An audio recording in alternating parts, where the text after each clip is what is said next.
Hello friends, आपका स्वागत है आपके अपने YouTube channel Chandra coaching classes में। मैं हूं अक्षय सर और आज हम लोग पढ़ने वाले हैं नंबर सिस्टम। नंबर सिस्टम मतलब होता है संख्या पद्धति। ठीक, तो नंबर सिस्टम जो है गणित के एक मेन चैप्टर है, बहुत बड़ा भी चैप्टर है। ठीक, क्योंकि इसमें कम से कम 30 टाइप होंगे और सभी टाइप को हम लोग एक ही क्लास में नहीं पढ़ सकते। इसको मैं कम से कम 3 या 4 क्लास में डिवाइड करता हूँ। नंबर सिस्टम को हम लोग 4 क्लास में पढ़ेंगे।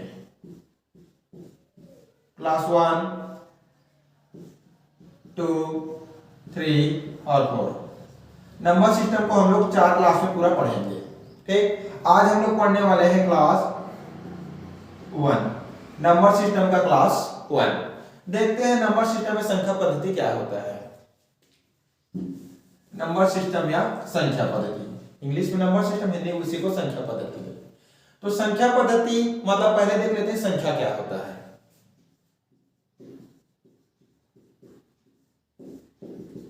ठीक, पहले देखते हैं संख्या क्या होता है। अंकों से मिलकर क्या बनता है? संख्या बनता है। अंकों से मिलकर संख्या का निर्माण होता है। ठीक, अंकों से मिलकर संख्या बनता है या अंकों से मिलकर संख्या का निर्माण होता है। जैसे देखते हैं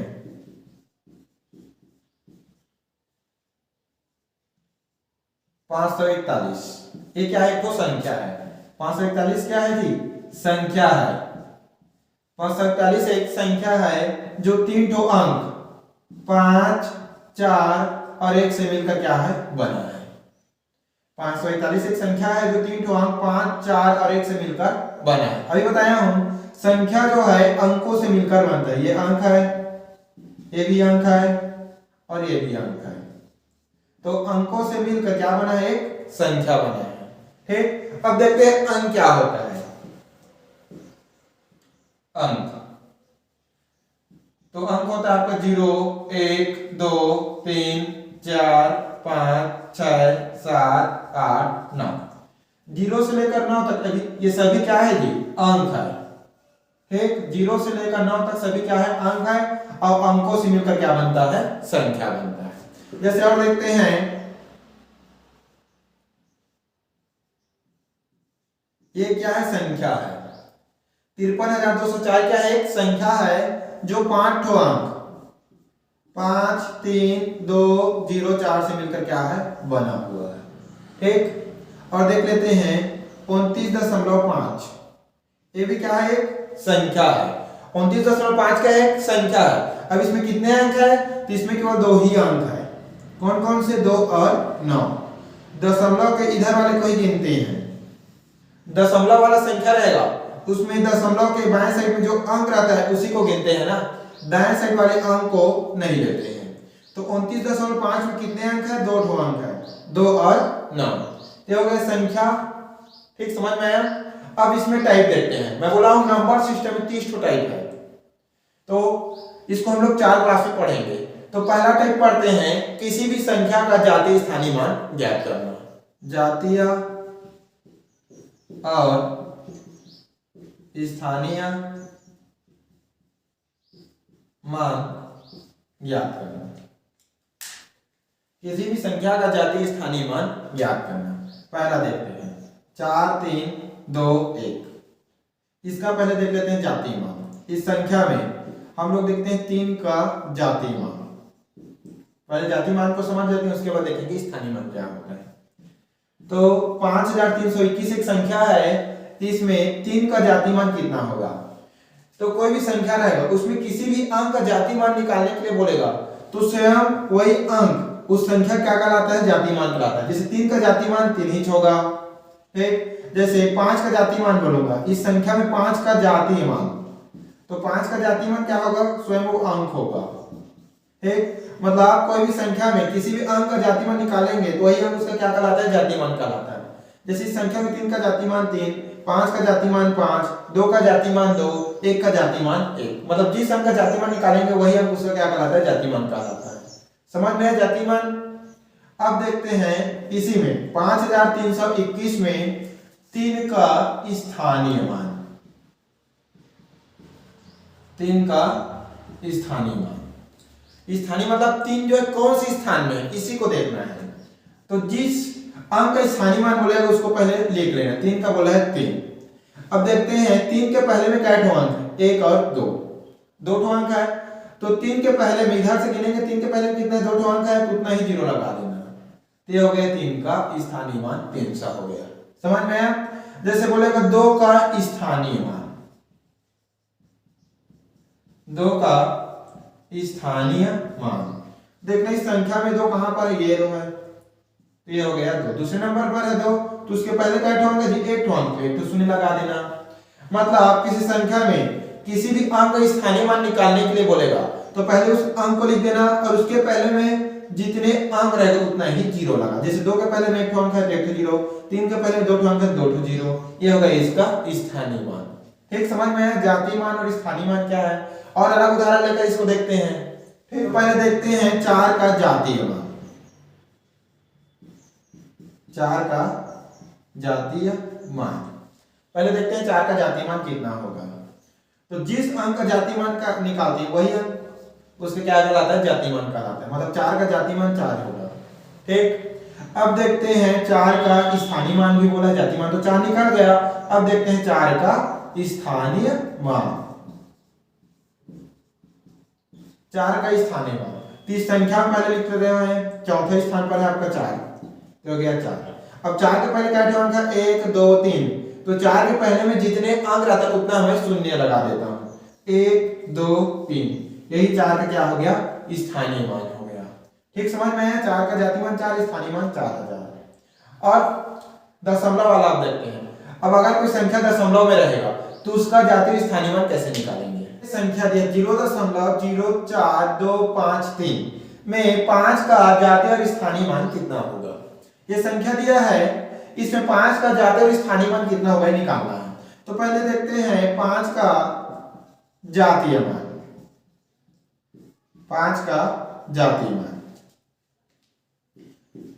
तो कोई भी संख्या में किसी भी अंक का जातीय मान निकालते तो वही अंक उस संख्या का कहलाता है, जातीय मान कहलाता है। मतलब 5 का जातीय मान कितना होगा, 5 ही होगा। ठीक, अब देखते हैं 5 का स्थानीय मान।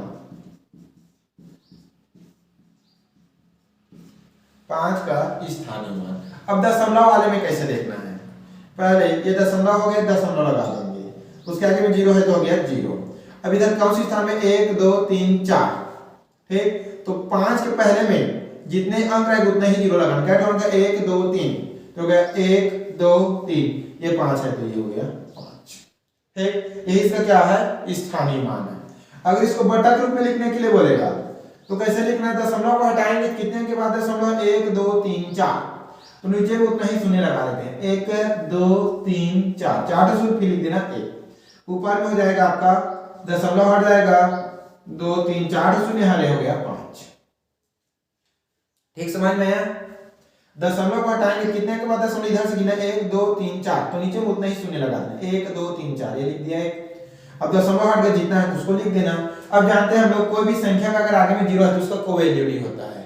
ठीक, इसको मैं सीधा कितना लिखूंगा, 5, और नीचे में जितना उतना लिख देना, 1 2 3 4, ये हो गया 1। यही इसका क्या है, 5 का स्थानीय मान है। अगर आपका ऑप्शन दशमलव में दिया रहेगा दशमलव में लेना है, और बटा में दिया रहेगा तो बटा में लेना है। और देखते हैं दशमलव में और क्वेश्चन देखते हैं, दिया है 32.1463। ठीक, 32.1463 में 6 का जातीय और स्थानीय मान कितना होगा। एक संख्या दिया, इसमें 6 का जातीय और स्थानीय मान हम लोग को निकालना है। तो पहले देखते हैं 6 का जातीय मान, 6 का जातीय मान। तो 6 का जातीय मान क्या होगा, 6 ही होगा। जिस अंक का जातीय मान निकालते वही अंक क्या कहलाता है, उसका जातीय मान कहलाता है। ठीक, तो हो गया 6 का जातीय मान। अब देखते हैं 6 का स्थानीय मान, 6 का स्थानीय मान। तो 6 का स्थानीय मान के लिए पहले देखना है, दशमलव है, ये दशमलव के इधर कितना भी अंक हो क्या लगाना, एक ही 0 लगा देना, स्थानीय मान निकालेंगे। पहले देखना दशमलव के इधर कितने अंक है, हम लोग कोई मतलब नहीं है, कितना भी अंक खाली क्या लगा देना, एक 0 लगा देना, फिर बीच में दशमलव लगा देना। अब इधर देखना 6 कितने अंक के बाद है, 1 2, 2 अंक के बाद 6 है तो उतना ही जीरो लगा देना, 2 ठो जीरो और 6 है तो 6। यही संख्या क्या कहलाएगा आपका स्थानीय मान कहलाएगा। पहले दशमलव लगाना, दशमलव की तरह कोई भी संख्या हो 3 ठो 4 ठो खाली एक ठो शून्य लगा देना। फिर देखना दशमलव के बाद में 6 कितने स्थान पर है, 1 2 3, तो 6 के पहले 2 ठो अंक है तो 2 ठो शून्य, फिर 6 है तो 6। अब अगर इसको हम लोग बटा के रूप में लिखेंगे तो देखना कितने अंक के बाद दशमलव, 1 2 3, 3 अंक के बाद दशमलव, नीचे में 3 ठो शून्य लगा देना, फिर लिख देना 1। अब दशमलव हो गया पूरा संख्या लिख देना, 3 ठो जीरो है और हो गया 6। 6 के पहले अगर शून्य है तो उसका मान कितना होता है, 6 ही होता है, तो हो गया 6। 0 6 लिखो या 6 लिखो, एक ही है ना। अब नीचे में 3 ठो शून्य लगा देना और हो गया 1। ठीक, तो 6 का जाति मान 6 होगा। 6 की स्थानीय मान अगर दशमलव में दिया रहेगा ऑप्शन तो 0.006 लिखना है और बटा में दिया रहेगा 6/1000 लिखना है। ठीक, तो ये हो गया जाति मान स्थानीय मान पूरा। ये पहला टाइप था ना। अब हम लोग देखेंगे दूसरा टाइप। दूसरा टाइप है, दूसरा टाइप में क्वेश्चन है 1 - 1/3, बीच में कुछ नहीं मतलब गुणा है ना। फिर है 1 - 1/4, फिर इनटू है 1 - 1/5, फिर है dash dash dash dash dash, last में कितना पद है 1 - 1/n। ठीक, तो इसको मैं हल करूंगा तो बराबर में कितना मिलेगा वही हम लोग को क्या करना है। ठीक, डैश डैश का मतलब क्या है, बीच में बहुत सारे पद है ना। ठीक, 1 - 1/6, 1 - 1/7, 1 - 1/8, बहुत सारा पद होगा। अब इन सबको हम लोग को हल करना है। ठीक, तो देखते हैं, इसको पहले मैं लिख लेता हूं 1 - 1/3, फिर है 1 - 1/4, 1 - 1/5, डेल्टा डैश 1 - 1/10। ठीक, अब देखो ये बटा के रूप में है, ये वाला बटा के रूप में है क्या, नहीं है। तो अगर इसको मैं बटा के रूप में लिखूंगा तो इसके नीचे कुछ नहीं मतलब 1 लिख सकता हूं, क्योंकि 1 से 1 को भाग दूंगा तो 1 ही जाएगा। इसके नीचे कुछ नहीं मतलब 1, इसके नीचे कुछ नहीं मतलब 1 और इसके नीचे कुछ नहीं मतलब 1। अब दोनों बटा के रूप में हो गया। अब दोनों बटा के रूप में होगा तो उसको कैसे हल करते हैं, तिर्यक गुणा। ठीक, उसको कैसे हल करेंगे, तिर्यक गुणा, मतलब इस 3 का गुणा 1 के साथ होगा, 3 1 का 3, बीच में माइनस है तो माइनस। अब इस 1 का गुणा इस 1 के साथ होगा, तिर्यक होगा ना, जिस 3 का गुणा 1 के साथ 3 1 का 3, बीच में माइनस है तो माइनस, 1 का गुणा इस 1 के साथ तो 1 1 का 1 और नीचे वाले का आपस में गुणा होगा, 3 का गुणा 1 के साथ होगा 3 1 का 3। ठीक, समझ में आया। फिर इसको देखते हैं, 3 गुणा फिर होगा 4 का गुणा 1 के साथ, 4 1 का 4, बीच में माइनस है तो माइनस। अब इस 1 का गुणा इस 1 के साथ होगा तो 1 1 का 1, इन दोनों का आपस में गुणा होगा 4 1 का 4। ठीक, फिर इसको भी गुणा करते हैं, 5 का गुणा 1 के साथ 5 1 का 5, बीच में माइनस है तो माइनस, 1 का गुणा 1 के साथ 1 1 का 1 और इन दोनों का आपस में गुणा होगा तो 5 1 का 5, बीच में डेढ़ है तो डेढ़। ठीक, अब इसका गुणा होगा लास्ट वाले पद का, इस n का गुणा 1 के साथ होगा, 10 का गुणा 1 के साथ होगा 10 ही होगा, बीच में माइनस है तो माइनस, इस 1 का गुणा इस 1 के साथ होगा तो 1 1 का 1 और इन दोनों का आपस में गुणा होगा, 10 का गुणा 1 के साथ होगा तो हो गया n। ठीक, समझ में आया। अब इसको हल कर दे, 3 में मैं 1 को घटाऊंगा, बीच में माइनस का चिन्ह है तो 3 में 1 घटा कितना आएगा जी, 2/3, 3 में घटाऊंगा 2 आ जाएगा, नीचे में 3 है 3, बीच में कुछ नहीं मतलब है गुणा, 4 में घटाऊंगा कितना आएगा 3 और नीचे में 4 है तो बट्टा 4, बीच में कुछ नहीं मतलब हो गया गुणा। ठीक, अब 5 में 1 को घटाऊं कितना आ जाएगा 4, बटा में 5 है तो 5, फिर होगा डैश डैश डैश, n में को घटाऊंगा तो n - 1 इंच होगा, नीचे में है तो हो गया n।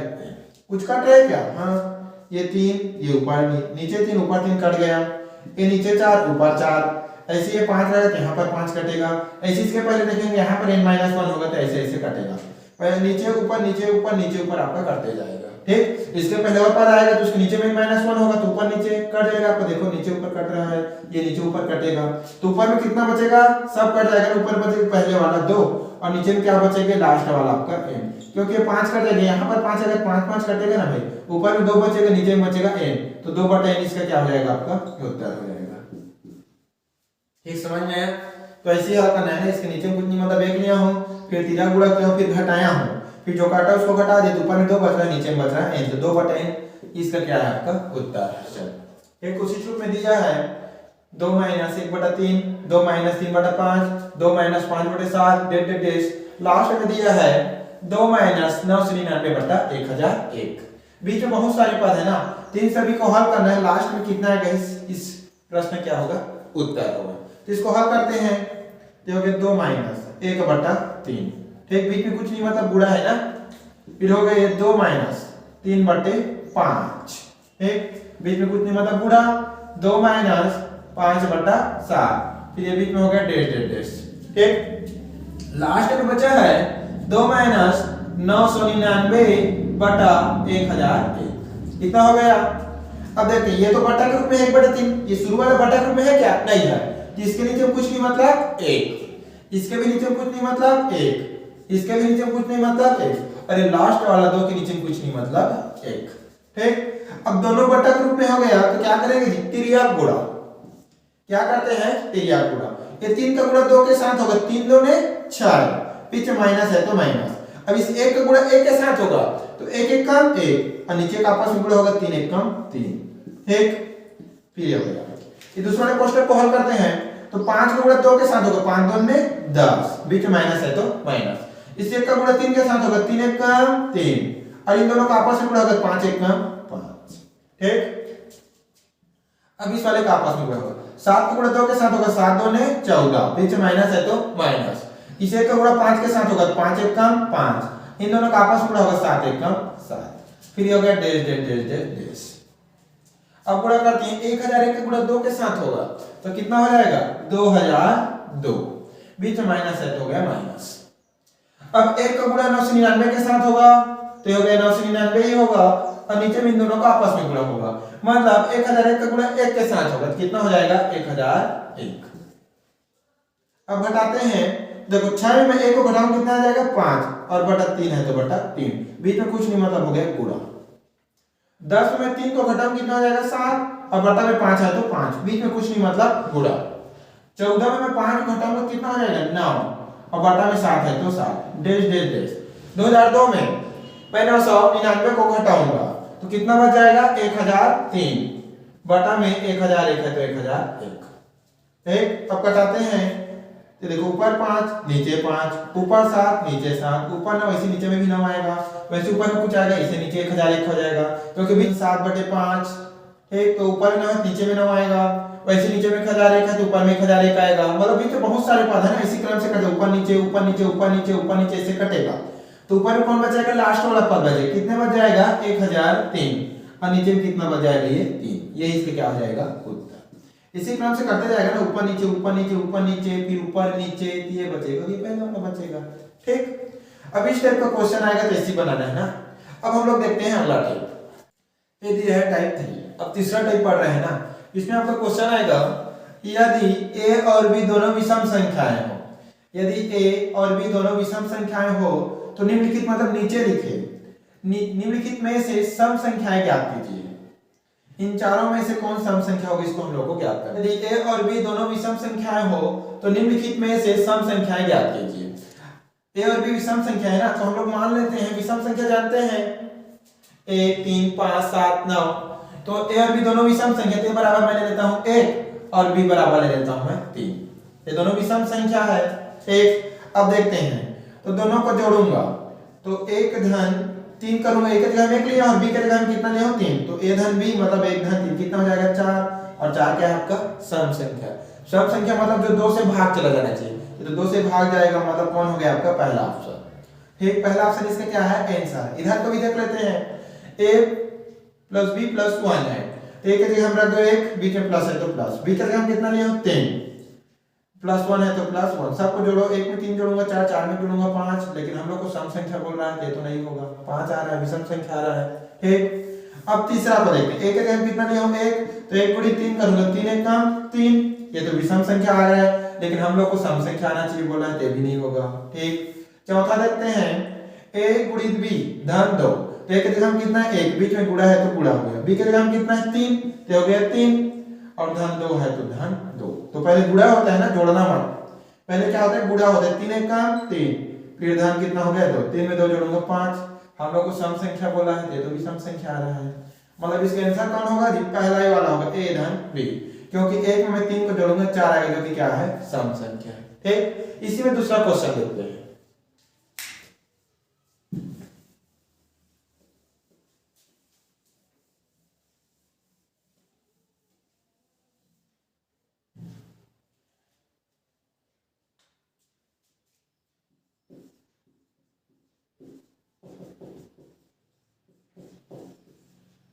यदि ए और बी, यदि ए और बी दोनों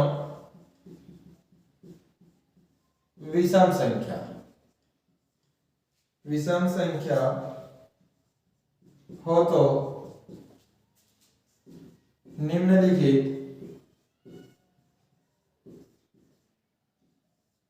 निम्नलिखित में विषम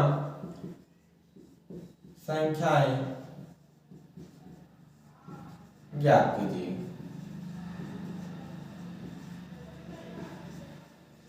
लिखित में विषम संख्याएं ज्ञात कीजिए। दिया है पहला a प्लस बी, दूसरा ऑप्शन दिया है a प्लस बी प्लस 1, तीसरा दिया है a माइनस बी।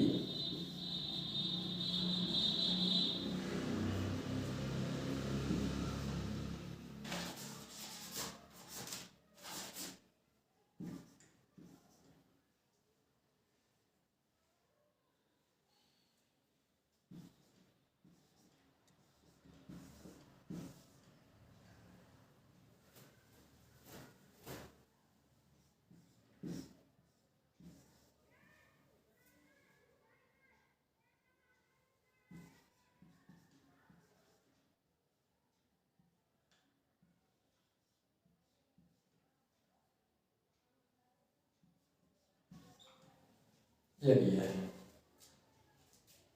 तो क्वेश्चन दिया है यदि a और b दोनों विषम संख्या हो, a और b क्या हो, दोनों विषम संख्या हो, तो निम्नलिखित में से विषम संख्या ज्ञात। निम्नलिखित में तो नीचे में कौन विषम संख्या हम लोग को ज्ञात करना है। चार ऑप्शन दिया है, चारों में से क्या होगा, विषम संख्या होगा। ठीक, तो इसमें से कौन विषम संख्या हुई हम लोग को निकालना है। क्वेश्चन में बोला a और b विषम संख्या है, तो ले लेते हैं a बराबर ले लेता हूं विषम संख्या 1 और b बराबर विषम संख्या ले लेता हूं 3। दोनों विषम संख्या है। अब रखते जाते हैं। पहला ऑप्शन में रखूंगा a धन b बोला है, तो a के जगह हम 1 लिया हूं, धन b के जगह हम लिया हूं 3, कितना हो जाएगा 4। लेकिन हम लोग को क्या चाहिए, विषम संख्या चाहिए, तो सम संख्या आ रहा है, मतलब पहला वाला ऑप्शन नहीं है, ये तो सम आ रहा है। ठीक, अब दूसरा देखते हैं।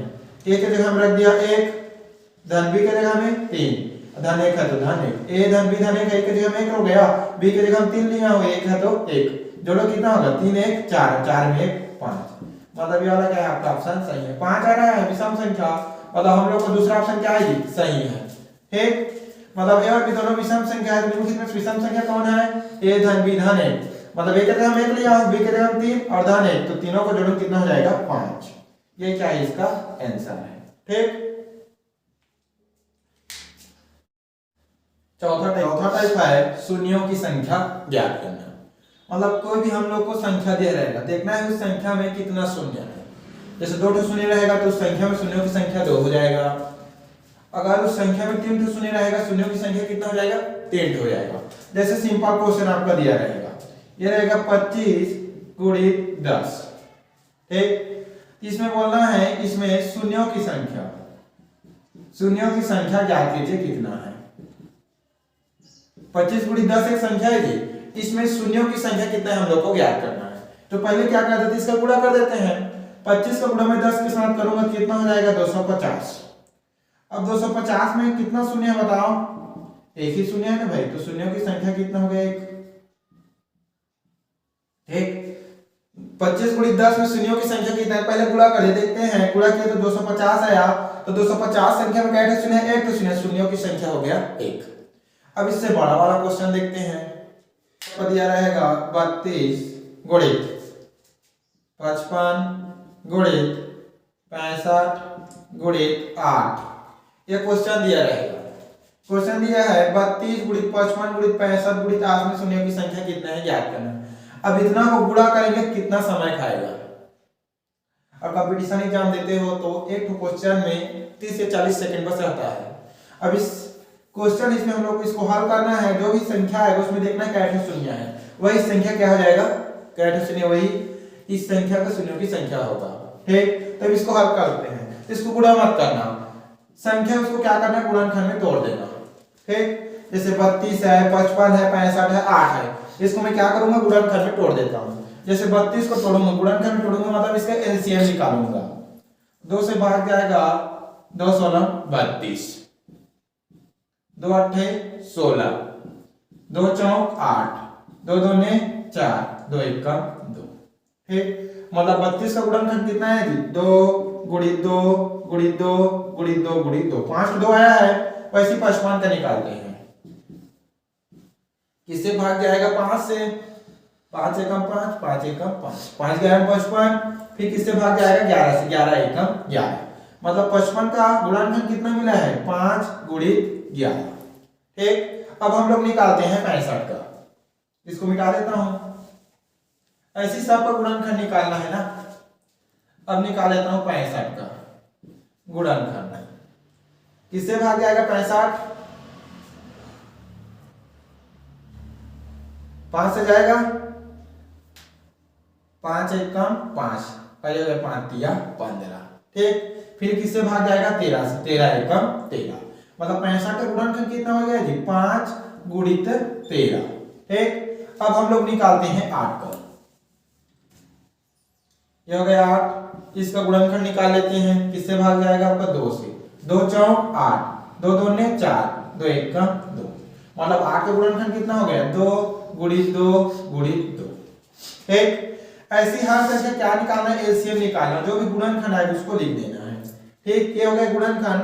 अब इसमें हम लोगों को 2 और 5 का जोड़ा बनाना है, कैठो 2 है, कैठो 5 है, तो एक 5 और एक 5, 2 तो 5 है तो 2 तो 2 ले लेना। ठीक, 2 और 5 का जोड़ा बनाना, तो 2 गुणित 5, ये एक तो जोड़ा हो गया। जोड़ा करने का मतलब क्या है, 2 अंक का एक जोड़ा, जैसे 2 चप्पल का एक जोड़ा होता है ना, वैसे 2 अंक का एक जोड़ा, ये 2 और 5 हो गया, गुणित 1 2 और 1 5। ठीक, 2 5 है, 2 2 ले लिया, 2 गुणित 5 का एक जोड़ा बनाना है और 2 गुणित 5 का एक जोड़ा, और 5 है क्या, नहीं है तो जोड़ा नहीं बनेगा। ठीक, अब इसका गुणा कर देना, 5 2 10, इसका गुणा कर देना, 5 2 10, फिर इन दोनों गुणा करूंगा, 10 दहन 100, क्या शून्य है, 2 ठो। ठीक, तो इस संख्या में शून्यों की संख्या कितना है, 2 ठो, यही इसका क्या हो जाएगा, उत्तर। समझ में आया? कोई भी संख्या दिया रहेगा, पहले उस संख्या का क्या करना है, हम लोग को गुणनखंड निकालना है। गुणनखंड में देखना क्या ठो 5 है, जैसे 2 ठो 5 है, 2 ठो 2 लेना, 3 ठो 5 रहेगा, 3 ठो 2 लेना। ठीक, उसका जोड़ा बनाना, 2 अंक का एक जोड़ा, एक जोड़ा हो गया, एक जोड़ा हो गया, और 5 और 2 होता तो और जोड़ा बनाते हैं, लेकिन और 5 नहीं है, 2 को नहीं लिख सकता। 2 और 5 का एक जोड़ा, वैसे इस 2 और 5 को एक जोड़ा, तो 5 2 10, ये 5 2 10 और 10 दहन 100, तो कितना शून्य है जिसमें, 2 ठो शून्य है, तो इस पूरे संख्या में शून्य की संख्या कितना है, 2 ठो है। समझ में आया? और क्वेश्चन देखते हैं इसमें, पहले संख्या 208 फैक्टोरियल। ठीक, अब इसमें देखते हैं संख्या जो है ना 208, इस चिन्ह को बोलते हैं हम लोग फैक्टोरियल। फैक्टोरियल का मतलब क्या है, कम होते जाएगा, जैसे 208 है, 208 फैक्टोरियल है ना, तो इसको लिखूंगा तो मैं कैसे लिख सकता हूं, 208 गुणित 207 गुणित 206 गुणित 205, ऐसे ही गुणा होते होते कहां तक जाएगा, 1 तक जाएगा आपका। ठीक, 208 फैक्टोरियल का मतलब क्या है, 208 गुणित 207 गुणित 206 गुणित 205 गुणित 204 203 200 201 100 200 199 198, ऐसे काम होते होते कहां तक जाएगा, पूरा 1 तक जाएगा। अब देखो इस पूरे संख्या गुणा करोगे, फिर हल करोगे, फिर देखो उसमें क्या शून्य आएगा, कितना समय लगेगा, 1 घंटे में भी नहीं बनेगा गुणा करोगे तो। ठीक, तो जब फैक्टोरियल वाला क्वेश्चन आएगा और बोलेगा उसमें शून्यों की संख्या ज्ञात करना है, ठीक, तो जो संख्या दिया रहेगा उसमें हम लोग को पहले क्या करना है, 5 से भाग देना है। कितना दिया है, 208, 208 को मैं 5 से भाग दूंगा। हम लोग किससे मतलब है जी, भागफल से मतलब है। अगर फैक्टोरियल वाला संख्या आ जाएगा और बोलेगा उसमें शून्यों की संख्या ज्ञात कीजिए, तो जो फैक्टोरियल वाला संख्या है उसको पहले क्या करना है, 5 से भाग देना और देखना कितना भागफल आता है। तो 5 से भाग दूंगा, 5 चौक 20 और 5 एकम 5, 41 आया। ठीक, फिर 41 को भाग देना, किससे, 5 से, कितना हो जाएगा, 5 8 40, फिर 8 को भाग देना 5 से, 5 एकम 5। अब देखो जब 5 से छोटा आ जाएगा भाग नहीं देना है, अगर भागफल 5 से बड़ा है तो 5 से भाग देते रहना है ना। अब देखो एक क्या है, 5 से छोटा है 5 से भाग नहीं जाएगा, 5 से जब तक बड़ा रहेगा भागफल तब तक भाग देना है। अब इन तीनों को जोड़ देना, 41 धन 8 धन 1 इक्वल कितना हो जाएगा, आपको हो जाएगा 50। मतलब 208 है जी, उसमें शून्यों की संख्या कितना है 50 है। अब बनेगा कि नहीं बनेगा बताइए फैक्टोरियल वाला। फैक्टोरियल वाला क्वेश्चन आएगा 5 से भाग देना है, कब तक भाग देना है, जब तक भागफल 5 से बड़ा रहेगा। अगर भागफल 5 से छोटा आ जाएगा तो भाग नहीं देना है, फिर सभी भागफल को जोड़ देना है, जितना आएगा वही उस संख्या क्या होगा, शून्यों की संख्या होगा। ये अगला टाइप 5। टाइप 5 क्या है, अभाज्य गुणनखंडों की संख्या ज्ञात करना है। मतलब कोई भी क्वेश्चन दिया रहेगा उसमें देखना है कितने अभाज्य गुणनखंड है। जैसे वाला क्वेश्चन दिया है 4 का घात 11 गुणित 7 का घात 5 गुणित 11 का घात 3। तो इस क्वेश्चन में देखेंगे अभाज्य, अभाज्य मतलब जो भाग नहीं जाता, ठीक, उसको क्या बोलते हैं अभाज्य। ठीक, तो इस संख्या में कितने अभाज्य हैं, ठीक, उसको हम लोग क्या करना है, ज्ञात करना है। अभाज्य गुणनखंडों की संख्या ज्ञात करना है। तो पहले क्या करना, इस 4 का जो भी संख्या दे रहेगा, घात वाले को छोड़ना है ना, जो भी संख्या दे रहेगी उसको गुणनखंड में तोड़ना है। गुणनखंड में तोड़ने का मतलब क्या है, उसका एलसीएम निकालना है। तो 4 का एलसीएम निकालूंगा तो कितना हो जाएगा, 2 दूने 4, 2 1 का 2। कैठो गुणनखंड है गिनेंगे ना, 1 और 2, 2 ठो गुणनखंड है। गुणनखंडों की संख्या कितना है 4 का 2 ठो, तो हो गया 2। ठीक, गुणित जो घात है उसको उसके साथ गुणा कर देना। ठीक, समझ में आया। ये हो गया 4 को थोड़ा कितने गुणनखंड है, 1 और 2, तो हो गया 2, फिर गुणित जो घात है उतना का उस गुणनखंड के साथ गुणा कर देना। बीच में क्या लिखना, प्लस। अब 7 का गुणनखंड निकालेंगे तो 7 किससे भाग जाएगा, 7 से ही भाग जाएगा, 7 1 का 7। मतलब इससे कुल कितने गुणनखंड है जी, 1 हो, तो यहां पर लिख देना 1 गुणित घात में कितना है 5 है, तो हो गया 5। ठीक, समझ में आया। फिर बीच में क्या लिख देना, प्लस। अब 11 का निकालना, तो 11 का निकालूंगा किससे भाग जाएगा, 11 से ही भाग जाएगा, 11 1 का 11। इसमें कितने गुणनखंड है, 1 गुणित घात कितना है 3 है, तो 3। इतना समझ में आया कि नहीं आया। 4 का गुणनखंड निकाला 2 है, 1 और 2, ये 2 लिख दिया, फिर उसके घात में जितना है उतना के साथ उसका गुणा करना है। 7 का निकाला तो 7 1 7 1 1 है गुणनखंड, तो 1 लिख दिया, फिर घात में उसका साथ गुणा करना है। 11 का निकाला 11 1 11 इकट्ठा है, तो 1 गुणित 3 हो गया। अब इसका गुणा करते हैं, 11 2 ने 22, बीच में प्लस है तो प्लस। 1 का गुणा 5 के साथ करूंगा, 5 1 कम 5, बीच में प्लस है तो प्लस। 3 का गुणा 1 के साथ 3 1 कम 3, जोड़ दो, आप कितना आ जाएगा, 22 में 5 जोड़ो कितना हो जाएगा 27, और 27 में 3 जोड़ूंगा तो हो जाएगी 30। ये इसका क्या है, उत्तर है। समझ में आया। मतलब जो भी संख्या रहेगी उसका पहले एलसीएम निकाल देखना, कैठो संख्या 1 और 2 है, तो पहले 2 संख्या लिख दिया, फिर घात उसके साथ गुणा कर दिया। 7 का निकाला एक ही है, 1 फिर घात उसके साथ गुणा कर दिया। 11 का निकाला एक ही है, फिर 3 को उसके साथ गुणा कर दिया। गुणा करने के बाद जोड़ दिया, कितना आ गया 30। इसका क्या है, आंसर। और क्वेश्चन देखते हैं इसका। क्वेश्चन दिया है 3 का घात 28 गुणित 10 का घात 6 गुणित 15 का घात 3। इसमें अभाज्य गुणनखंडों की संख्या ज्ञात करना है। तो पहले जो संख्या दे रहे हैं उसको हम लोग गुणनखंड निकालेंगे। ये 3 दिया है, अब 3 किससे भाग जाएगा, 3 से भाग जाएगा, 3 1 का 3। मतलब इसमें कितना है जी, एक संख्या है, कितना है 3, तो ये हो गया 1 तो है ना, गुणित घात उसके साथ गुणा करेंगे, हो गया 28, तो 28। फिर बीच में क्या लिखेंगे, प्लस। एक संख्या हो गया, फिर बीच में लिखना है प्लस। अब दूसरे का निकालना है 10। अब 10 का हम लोग गुणनखंड निकालेंगे, तो पहले इसे निकाल लेते हैं। किससे भाग जाएगा, 2 से, 2 पंचे 10। अब किससे भाग जाएगा, 5 से, 5 1 5। कैठो है 1 2, 2 टो है तो हो गया 2, गुणित घात को गुणा करूंगा 6 है तो 6। इसका भी हो गया।